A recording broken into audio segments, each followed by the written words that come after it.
मैंने अपनी रिसर्च में पढ़ा था कि सिख मतलब स्टूडेंट होता है, क्या ये सही है? शिष्य शब्द जो है ना संस्कृत का, उसको पंजाबी में सिख कहा जाता है, सीखने वाला, जो जिंदगी भर सीखता रहे। होता क्या है, जब आदमी को थोड़ा सा ज्ञान आ जाता है ना, तो सबसे पहली बात उसको ये आती है कि मुझे आ गया। और आप उसे कुछ कहोगे, मुझे पता है, मुझे मत करो, मैं जानता हूं। पर जो सही मायने में ब्रह्म ज्ञानी हो गया, जिसने सही मायने में ज्ञान आ गया, तो जब सच्चा ज्ञान आपको आएगा तो आपको सबसे पहले ये पता चलेगा कि मुझे कुछ नहीं आता। क्योंकि तब आपको पता चलेगा कि ज्ञान तो अथाह है, समुद्र के बराबर ज्ञान है। मैंने 4 ही किताबें पढ़ी हैं ना, 10 पढ़ ली हुई, 50 पढ़ ली हुई, यहाँ तो करोड़ों हैं। तो मैं तो अभी अज्ञानी का ज्ञानी हूँ। पर ये ऐसे ही है जैसे जब तक इंसान के पास पैसा नहीं आता ना, तो वो अपने सारे दुख, तकलीफ, पजल, परेशानी, सबका कारण किसको बोलता है? पैसे। मेरा बेटा नहीं पढ़ा, पैसा होता तो पढ़ जाता।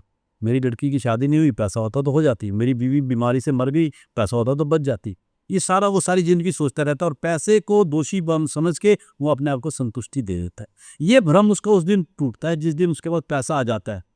और उसके बाद भी उसका बेटा नहीं पढ़ रहा, उसकी बेटी की शादी नहीं हो रही, उसकी बीवी फिर मर गई, तब उसे पता चलता है पैसा कुछ नहीं कर सकता। इसी तरीके से थोड़ा ज्ञान जो होता है वो इंसान को भ्रमित कर देता है कि मुझे सब कुछ आ गया, मुझे सब कुछ आ गया। तो गुरुओं ने कहा जिंदगी में कभी ये भाव मत लाना कि मुझे सब कुछ आ गया। हमेशा कहना मैं सिख हूँ, मैं सीखने वाला हूँ, मैं सिख हूँ, मैं सीखता रहूँगा, मरने तक मैं सीखता रहूँगा। जब तक मैं प्रभु से मिल नहीं जाता तब तक मैं सीखी।